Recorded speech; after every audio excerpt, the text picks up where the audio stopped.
Okay, Adam, could you tell me why do you think people need to start a podcast?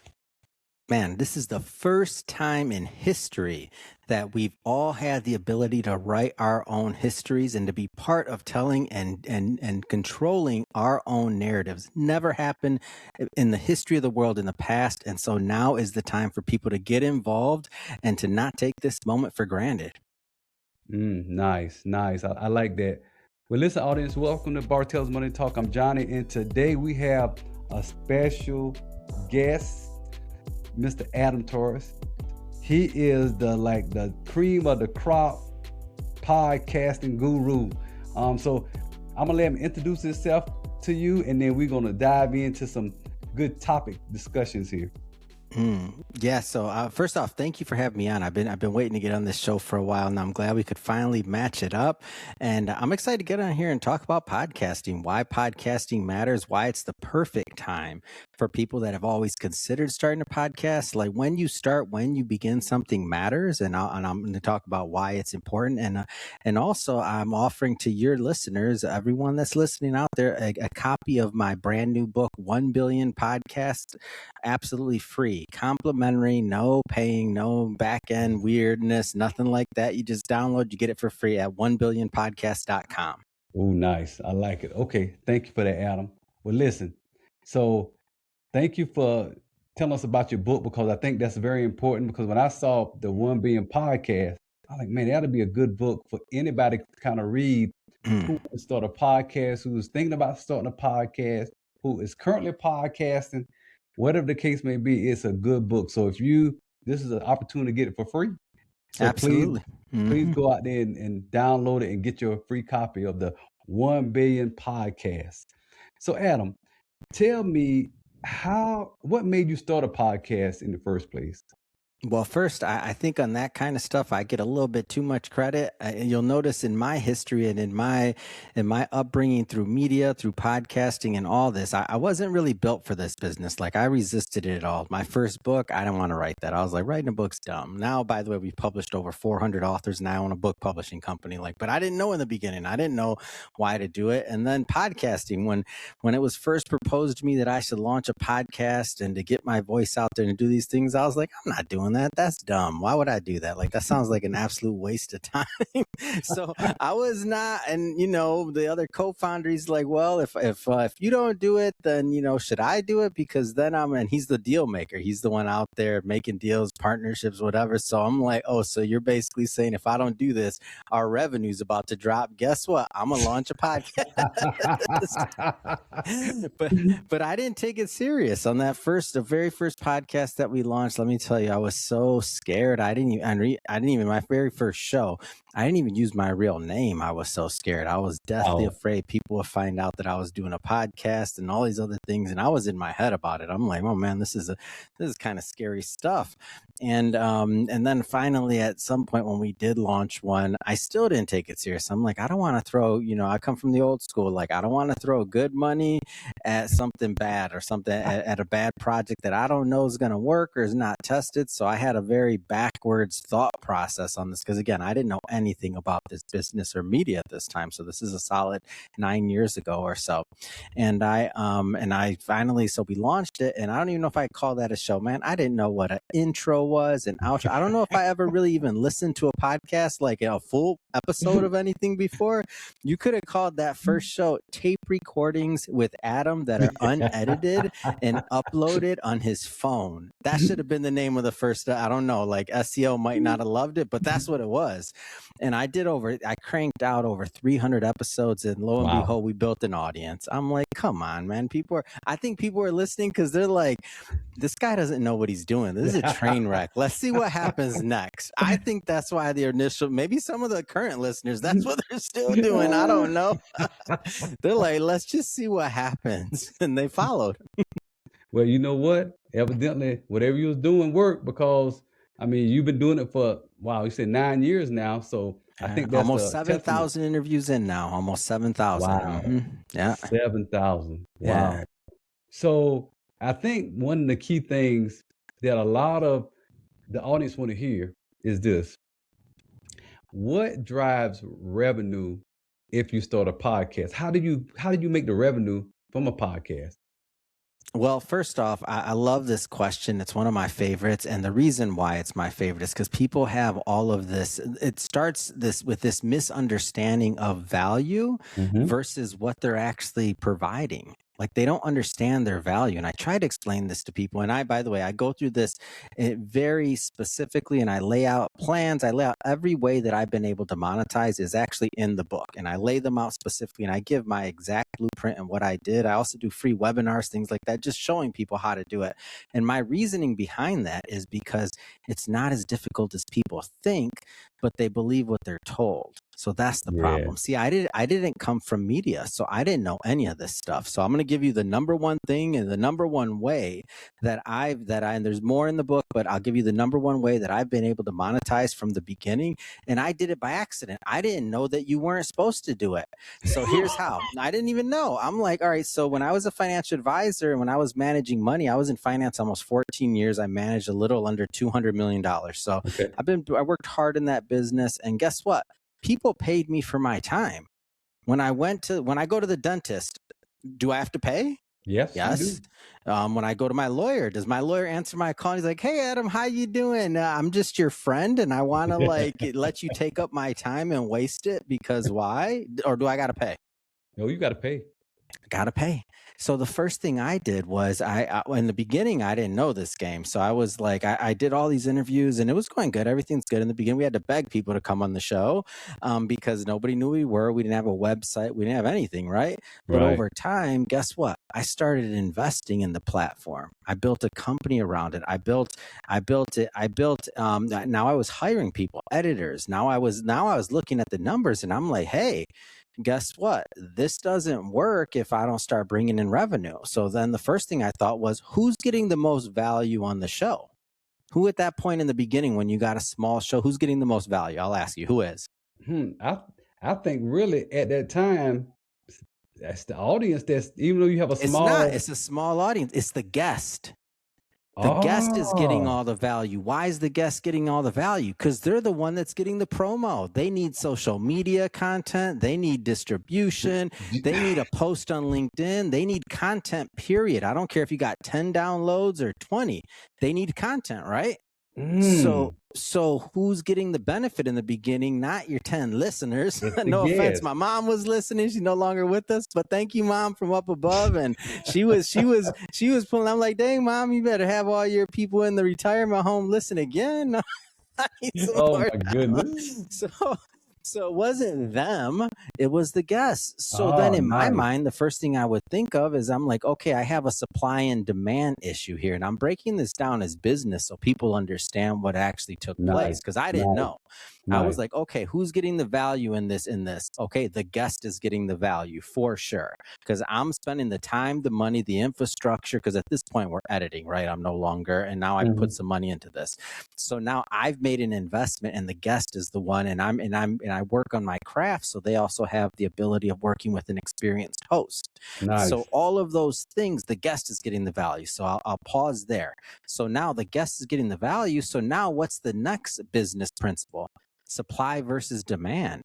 So I had at my height of doing interviews, like at the top, right now I do between 40 and 50 a week. So I'm kind of like a part timer, but Whoa, my record is 91 interviews in a week. And I was averaging over 70 interviews each and every week. Right. whoa. So, I'll pause there, but what's the next like business principle here? Supply versus demand, right? Only one Wow. me. There's a whole lot of demand, right? So what's the next logical thing for me to do? I guess to start, Charging the getting guest. right, getting the guests to pay to come on the show. Something like pay, like whatever, you put a price tag on it, right? Yeah. Like whatever it was, $50, $100, whatever. It doesn't even have to be a lot, but the point is it's a value. There was the lopsidedness in there in value. So as soon as I put a small price tag on there, which by the way, we still have a small price tag on there, and I'll tell you why. Now we have other revenue sources. We don't need to do that piece, but the reason why we put a small price tag on there, now it's like $100, is not to collect the $100. It's to weed out the freeple and the cheaple. The people that want something for free and the people that are cheap. I'm good. You made $100 million. You had 5 exits, and you can't spend $100 to come on the show. I don't even want to have my team vet you if that's your value proposition. Not worth my time. Good. I'm glad you're successful. Go on other shows. It's fine. When you get free publicity on other shows, but not Free this show. pull and cheap. No, but and then here's the miseducation, and I talk about this a lot in my webinars. Here's the miseducation: is that everybody pays. You just don't realize it. So let me give you the biggest like misunderstood thing. And this is funny because I talk to people about this all the time. Is they'll be like, "Well, I don't pay. I only do earn." And I hate to even say the terms that they use because I'm not going to miseducate your audience. So I'm not even going to give them that vocabulary. But let's just say that some people claim they pay and some people claim they don't pay, right? And there's like this weird thing. And what it is actually is it's a remnant from an old system that no longer exists. And that's when we had journalists that were full time, and that's when we had your local reporter that no longer exists. So people are playing off an old playbook that no longer exists, but it's still in their head. I don't pay or this or that. And so now you have all of these people that are doing what? They may claim they don't pay, but they do pay. They pay. And I'm not against this, by the way. I do PR. One of our profit centers is we have a PR department, and we do PR, reoccurring revenue, every single month for our clients. So for those of you that think I'm anti-PR, I love PR, make a lot of money in PR. But guess what? I do it and I tell people up front, like, you can pay or you cannot pay, and that's fine.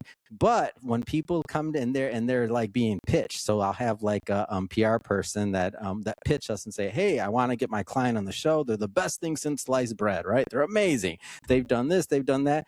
And then my assistant sends them something great. Here goes the cost, like $90 or whatever, $100, whatever. And they're like, "Oh, we don't pay." And I'm like, "Oh, but wait a minute, you're not getting paid? You're doing that for free for your client? Is that what you're doing? Or are you saying that your job is to get your client on my show for free? And that's how you justify your existence." What? And on top of that means so they're paying still. Money came out of their pocket, right? Right. They get to keep all the money because nothing came out of their pocket. Exactly. And so I'll take it a level further. Okay, so now let's just say, "Okay, Adam, I hear what you're saying, but that's still BS. Like, I don't have to pay. I'm such a big shot that everybody comes to me and everybody wants to book me, and I don't even have to pay a PR person." Well, great. You're not paying, but somebody's sponsoring it. So if they got XYZ employee, or I should say XYZ corporation that bought advertising on that show, maybe you don't even agree with the advertising on that show, and you don't know. You went on CBS, you went on CNN, you went on whatever, and guess what? You went on there and you were a big shot, right? But you don't know who they sold that advertising to, and you didn't have a choice. So what they did was they used your brand, your name, your likeness, and made money off of you. Made money. That's right. They made money. So everybody pays. You paid with your reputation, with your brand, and you didn't have any choice in who bought that advertising that they sold on CNN. Didn't matter. So everybody pays. Oh my. So you know what? I'm glad you broke it down like that, Adam, because that gives the audience a better understanding on how to go about monetizing your message, right? Because that's what you and also the book, like, download the book. That's just one. And I go through, by the way, I give them the logic, and the book is free. The only reason I keep bringing it up is because I know there's only so much we can fit into a podcast, but I want people to understand that book took 9 years to write, but it's short. It'll take you 2 hours to read, but it's all it is literally the strategies I used exactly. There's no like anything hidden or taken away from it, or like, "Oh, you have to do this and this." No, I go through systematically how I was able to make money on this. And I even write in the book when I haven't been successful in something. Like, I address affiliates like briefly, but I say I haven't been that successful with that, so I'm not going to write a full chapter on it, but this is what it means. So like, I don't waste anybody's time. I show you exactly how I've been able to generate millions through podcasting, by the way, only podcasting. I don't sing, I don't dance. I try to be a comedian, but it ain't. You don't even want to bring up hip hop. I ain't gonna, we ain't got no flows going today. Oh my goodness. So Adam, so tell me something here. So we talked about monetizing, right? Mm-hmm. So One way to monetize. Yes, sir. that's Go just ahead. one, right. One way to monetize. We talked about that, but you have podcasts that's been out there, or that maybe somebody that started a new podcast, and they get that, all of a sudden it's not going like they want it to go. So instead of them kind of sticking it out and just hanging in there and figuring out, getting a good strategy and try to figure out what they need to do to continue, um, they will kind of what they call pod fade, right? You all of a sudden they abandon the show, or just abandon it and just say, and they just disappear. Yeah. So what do you say about that? How would you recommend somebody, if they get to that point, not to give up but continue on? Yeah. So the first thing is, and by the way, the entire reason that book was written, 1 Billion Podcasts, was for two people. It was for people that have a show currently and they don't actually know what's going on. Like they just think they don't understand that this is the biggest gold mine of our lifetimes. They don't know. And I'll break down why in a moment. And then for people that were curious. So for both of those, if what you're saying is true in terms of their premise, and for those people, it's just because they don't understand the business they're in at all. They have no idea. And I'll give you the difference between the way I approach this and the way others do. And it's just a fact, or else they wouldn't have that thought. So in the book, what I talk about why podcasting it's the perfect time to start one. And I juxtapose YouTube to podcasting.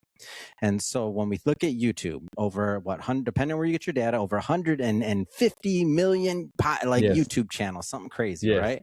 Yeah, it's crazy. Yes. Podcast, there's only about 4 million. Yeah, absolutely. And so why? So the skeptics or the naysayers out there be like, oh, Adam, but you're wrong. There's only 4 million, but it'll never be as big as YouTube. It will be as big as YouTube is currently. YouTube's going to get bigger. But podcasting is going to be, it'll start, there's 4 million, there's going to be 10 million, there's going to be 50 million, there's going to be 100 million, there's going to be plus podcasts out there. And in the book, I break down why specifically podcasting up to this point actually has grown so slow. And the main reason is because of something that's called, and for everybody that listens, that you may not know this term, so don't freak out. It's okay. I'll explain what it means very briefly, but dynamic advertising never existed in podcasting. So I'll break down how this works. YouTube before, now it's a little bit more difficult, but back in the day when you start a YouTube channel, all you had to do was upload content, and guess what? They put advertising on it, and guess what? You made money, right? The pennies started to roll in, and then you were incented to do what? Create more content. More pennies roll in, right? Now, after that advertising was done, for whatever that advertiser was, then what would YouTube do? They put another ad on there. You don't have to do anything. So you can make money off of videos that you did 1 year ago, 2 years ago, 10 years ago, if people are still watching it, 20 years ago, whatever, it doesn't matter. So that's called dynamic advertising. And the way that was able to happen is because YouTube had their own program, and it's a centralized platform. So it just means that they were calling all the shots, right? They're selling all the advertising. They have all the infrastructure built. You don't have to do anything. You just upload some videos. You're good, right? Right. All right. Now, podcasting, let's juxtapose that. Podcasting came out of radio. So it was this little clunky RSS feed. The people that built this business originally came out of radio. So everything's decentralized. In fact, the only thing that was centralized in the beginning was just that iTunes came about, and Apple Podcasts now, as it's called, came about and allowed and picked up those RSS feeds, so that now there was one platform wherever you could find all your podcasts, and it became a little bit easier to find them. But what Apple wasn't doing is they weren't doing what YouTube was doing. So YouTube hosts the content and they sell the ads. So what would happen is a podcast, you start out as a podcaster, you can think of it as you're starting your own radio station. What does that mean? That means you have to hire staff, you have to hire salespeople, you have to know how to sell advertising in the first place. Oh, by the way, you don't have a big show, so who's going to buy your advertising anyway? You just started. Nobody.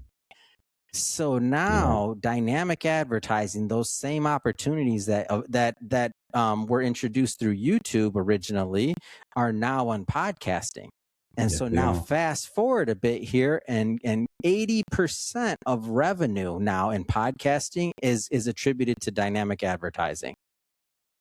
Wow. Crazy. Never existed. That's recent, by the way. That's recent. And podcasting's been around as of this recording for over 20 years. So Yes. podcasting is actually just starting. We're basically in like month 6 to year 1 of YouTube right now, even though podcasting has been around for over 20 years. We're in like Yeah. month 6 to year 1. So going back to your original question, what do you say to people that like are fading out on their podcast? Well, number one, I'd say educate yourself. You don't know what you're doing. And I mean the business. I don't mean, are you a better host? Great. You're all better hosts than me. I don't care. Wonderful. You tell better jokes. You look better. You smell, you know, I smell pretty good, but like whatever, it doesn't matter, right? Like I'm good. You're good. You're a better host. I don't care, but educate yourself on the business. Just like you would any other profession. You're an engineer. Guess what? You got to educate yourself. When I was in a financial advisor and managing money, I had my series 6, 7, 63, CFP, insurance licenses, you name it. I digested over 10,000 pages of content and took exams on those to get all those licenses.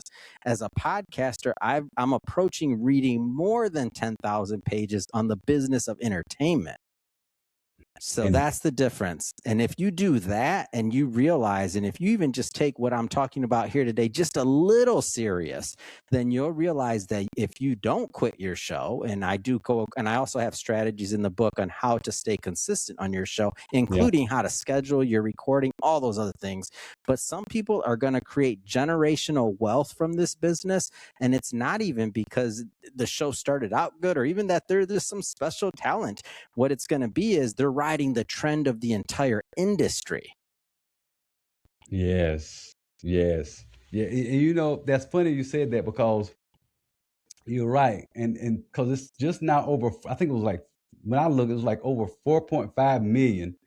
Like It's you said, it was out there. nothing. It's Right, nothing. small There's amount. zero. Might as well say there's zero podcasting. It's a brand new platform that's just launching. Might as Yeah. well, especially when you think about international. So when you think Yes. about places like Africa, India, these other places, like the dynamic advertise is sold worldwide. Yes. And we sell advertising all around the world and wide. There's different networks, other things, there's ways to do it. But the point is that there's demand to purchase this advertising and there's not enough supply. Wow. So let's keep going down that path. So we know right now, I mean, you see it everywhere, how AI has like just came in and just kind of like a little like a storm and it start Yeah. integrating every place, right? I mean, everything is kind of leaning towards AI. So even with podcasting, right? You can even do different overlays, voice overlays, and actually do podcasts with AI. So how do you view that? I mean, with AI and podcasting. AI is a podcaster's best friend. All Yes, it different is. point, anything you can think of. It's a huge win. I'll give you the first one, and it's for if you're creating original content like I am, you can't fake it. I'm approaching 7,000 episodes. The other day, I did Wow. an experiment, and I was like, you know what? Let me check this out. And I went and I was looking for a particular interview series I did, and it was the Milken Conference. So just for context for people that are watching this, Milken Conference is one of the top maybe 1 or 2 conferences in the world. Just for a ticket, not to sponsor, a ticket to get into the conference is $35,000. Like, so Whoa. it's top of the top conference. So I Googled, I just put it in there. I said Adam Torres, and I just put in one word, Milken. And what came up shocked me. I've been doing this now for 3 or 4 years for them. I probably did a couple hundred interviews for them, and it said Adam Torres, prolific podcaster, has been doing a Milken conference, Milken something something series from 2023 to 2025. Here go key interviews, key moments, key. It associated me with one of the top brands in the world. Heads of Wow. state, presidents, governments, the top of the top. And you put in my name and the word Milken, and guess what? All of that. So in the back in the day, before AI and before that, what would have come up? Nothing. Whatever Google was selling advertising on would have came up, and it would have been horrible. Now I actually get credit for my work. Wow. Wow. Go That, figure that. You can't yeah. fake it. and you can't fake longevity. You can't fake catalogs. Like what you're doing today, the cool part is for people that are actually creating content, it's nothing but wins. Like index, like maybe you didn't SEO optimize your website perfect and you weren't the perfect like tech person or whatever, but maybe you put your transcript, an unedited transcript on there. So now guess what? Over time, it's reading and it's crawling it. The main point is that it wants to get the best information to who? To whoever's searching for it. So now what happens is home freaking run. That whole power of that 7,000 Yes. interviews is unlocked. It's Yes. insane. And not only that, let me give you, and so now if you look at it from that end, it's a huge win for original creators. If you look at it from the next end of just processes and work processes, my company, we've launched over 250 shows. So we do a lot in the production side, and we launch a lot of shows for people. So looking at it from that way, we've already upgraded, and since this thing's come up maybe 2-3 times, we'll spend $250,000 plus in just tech this year, period, just to make sure that we're ahead of the curve on editing, on our website and everything else, so that we continually reinvest into the tech side of it, because it's a big win. It's a big Yes, win it is. for us. So people ask me, oh, what do you use? Riverside, this, that. I'm like, we use them all. I don't know. Like all of them. I pay enterprise for all of them. Why? We've launched over 250 shows. We have to. We have to be on top. So if you look at it from the AI side of things, the content quality is getting better. Yes, And then it if is. you look at it, I guess the last kind of like elephant in the room is, well, you know, AI can do the recording and it can read it and it can do this and that and whatever. And for me, I'll tell you on my end, within the next, I'd say 5 years, it can be done now, but when we do it, we're going to do it right. So maybe within the next 5 years, I might even push to 10 years. I'm not really in a rush. We're going to come out with a show that's hosted by AI Adam, and we're going to train that AI Adam with all of the, but at that time, I'll probably be closer to like 10,000 or 15,000, maybe more actually interviews depending on how far we go out. So it's going to be trained with all of that. And guess what? That's just going to be another platform. Yes. That's great. It'll just be another show. And the cool part about that show is that I already know my maximum is 91 interviews in a week. That show can do 24/7, whatever. Like, let's go. I'm like, this is what I want to know. You said 91 interviews in a week. How many interviews are you doing per day to do 91 interviews in a That week? was a 6-day schedule, 15 hours a day. Yeah, that one. My goodness. That one's it's called No Bathroom Breaks Unless Somebody Cancels. Come on, let's go. Oh my goodness. Back to back pain. Oh It's just pain, baby. That's a lot of pain. That's right. At the end of those days, I'm in the fetal position with a bag of ice on my head like this, and I'm doing interviews in my sleep. Oh my Fact. So if we count the interviews I did in my sleep, you can add at least another 10 per night on those days. Oh my goodness. My. So we talked about AI. And so let's talk about now, because we kind of know, well, based on your conversation and everything, how changing from your profession before, which is in the finance industry, to where you are now, which is podcasting, media, mobile, and all this good stuff now. Tell me how you switching from finance to podcasting change your life. I would say I work more now. Wow. I wasn't expecting that one. Okay. Man, I look at it just depends on the day. Wow. Man, when I was in finance, I'd go smoke a cigar midday, maybe have a little drink, do a little walking around, read the paper. I haven't read a paper in on. Well, you conducted a lot of interviews, so maybe not, right? Oh, I'm sorry. Was this supposed to be convincing people just for the record, I don't want anybody to do what I do. Like, I don't want anybody to do what I do. Like, there's just different like things and the point is in all of this that you don't have to. I'd rather people do one episode a week. I'd rather people do one episode a month for the rest of their life. Do that. Like, that's fine. Because as we get older, what's going to happen is depending on how old you live, and for anybody that has older parents or have had them, then guess what? People get lonely. Like, you got less people to talk to, especially if you live to be really, at a certain age, then all your friends are gone. And so you got you Yeah, got to you're right. make new ones. You got to talk. Your kids are busy. Maybe your grandkids are even busy now, depending on how old you are. And everybody's got their own lives.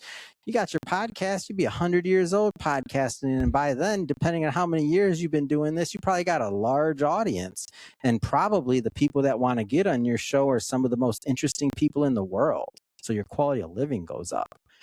So I would say that in one sense, when I was in finance, I was responsible for, I had about 400 clients. So I was responsible for about 400 clients and their kids, they're Oh yeah. managing and Oh doing yeah. their life and doing all the things that happens in the relationship of managing money. When I moved over to podcasting, the amount of pressure goes up from the standpoint of the higher you go and the other things, just your awareness of the world changes.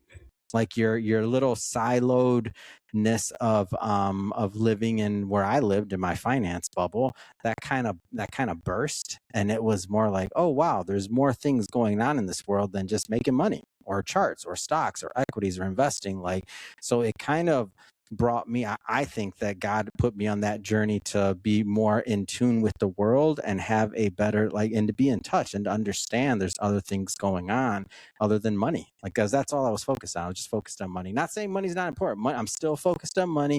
Anybody out there wants to give me some money, buy my products, any of that stuff, I am not a nonprofit. Okay. I'll take it. You want all that stuff, do it. Get the book for free. There'll be other stuff you can buy later. It's all good. But that aside, like, I mean, it's really meaningful work. I had a woman on the other day and she was talking about, and I didn't even know this, and her is I Want Freedom is her book, and she was married away at a very young age as a young girl, and she was telling these stories, and she's from the Middle East and these other cultures where, their kids and stuff like that, like, they're not like trafficking them, they're just selling them. Like, I think the 6-year-old she mentioned went for, like, I think it was $1,500, and then the Whoa. 11-year-old went for 600. It's crazy. Whoa. And I would have never known that. I brought that on and that's just saying, hey, now they're married.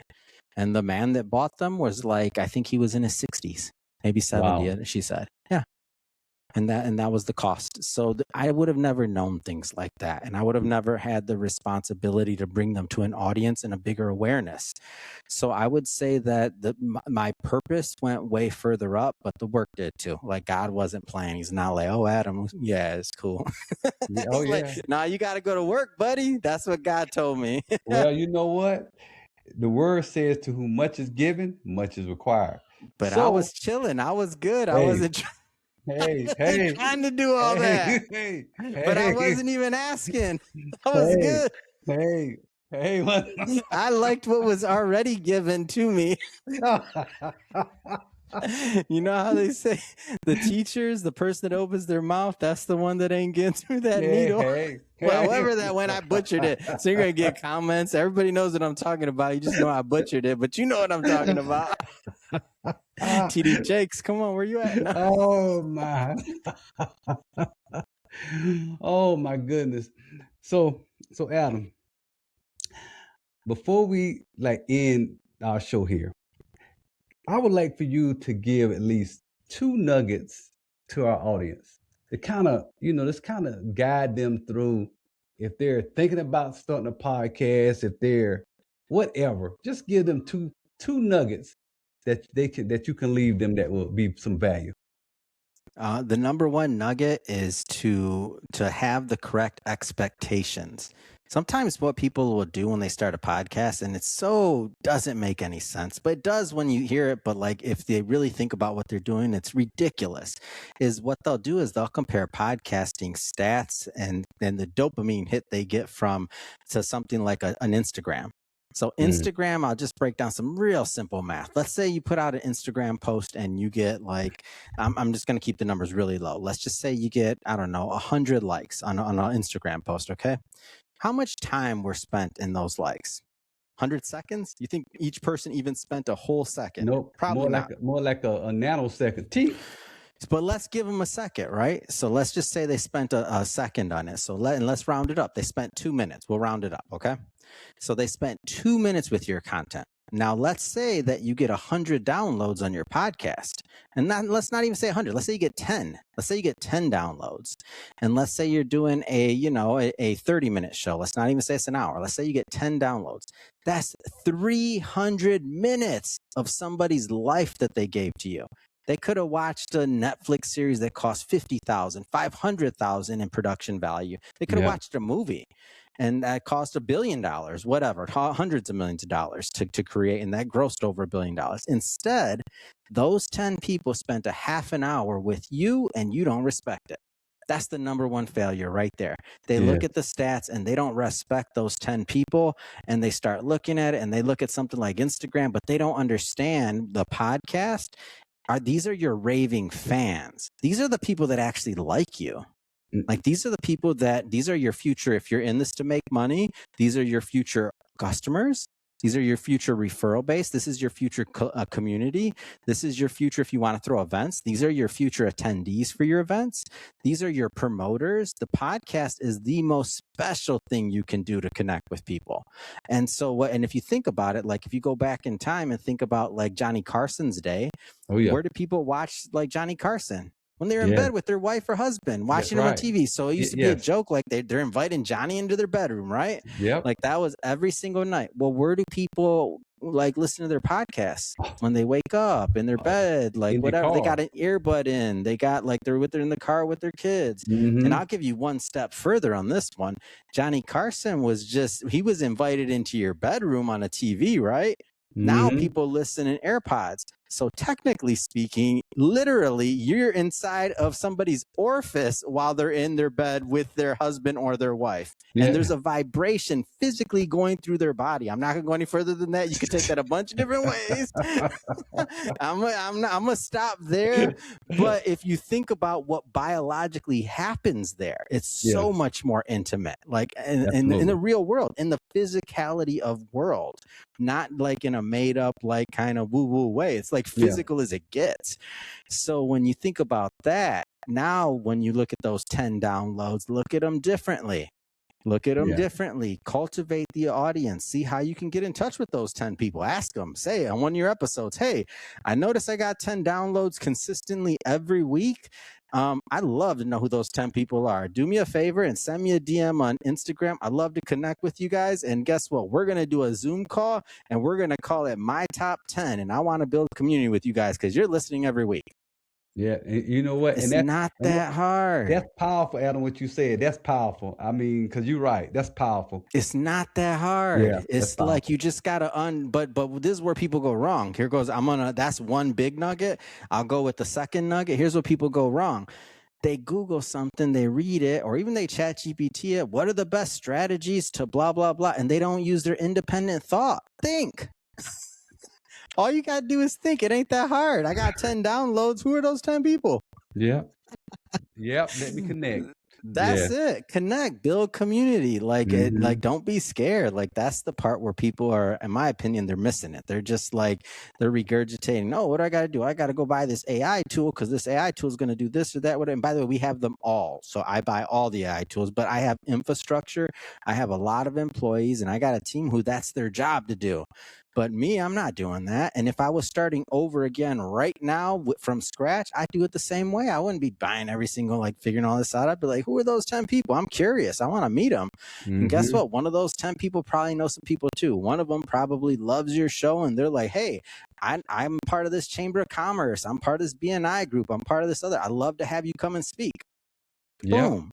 Then you go get a couple more. Then you get a couple more. So just think about it as one person at a time.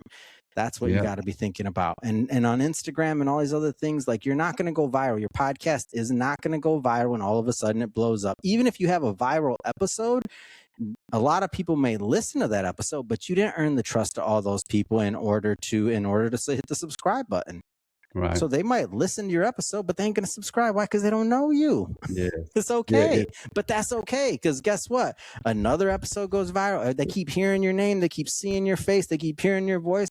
Then when they finally do make the commitment to hit that subscribe button, oh man, you got a lifelong fan. There it is. They'll be listening to you for the next 20, 30 years unless you quit. Unless There you it didn't is. read 1 Billion Podcast by Adam Torres at 1billionpodcast.com. Unless you didn't do that, I don't know. So Adam, so listen. So all right. So give us the information for the audience for you to reach you, or also how to get your 1 billion podcast book again, so the audience will know. And that way, if they want to connect with you, if they want to connect on your podcast, whatever they want to do, provide you information. Got to make it simple for people. That's the final nugget. That's the bonus nugget. Go to Instagram, ask Adam Torres, click on the link tree. Anything we talked about is right there. You got to make it so simple for people. Ask Adam Torres on Instagram. There it is. Okay, audience. Well, you heard it from Mr. Adam here, the podcast guru. So if you're thinking about starting a podcast, if you have a podcast, start it. If you have one, don't give up. Keep pressing on, because eventually, if you keep doing it, you'll reap the rewards from your effort. So keep on pressing on. And again, Adam, thank you for joining Bartel's Money Talk. And audience, if you like the episode, please leave comments. Let us know what you think, and let us know what you think about Adam too, because he was kind of funny, don't right? do that. You ain't got to do all that. Bartel's out. No. So until next time, listen, audience, have a good time and stay blessed. And we'll look forward to the next episode with you. Thank you for joining.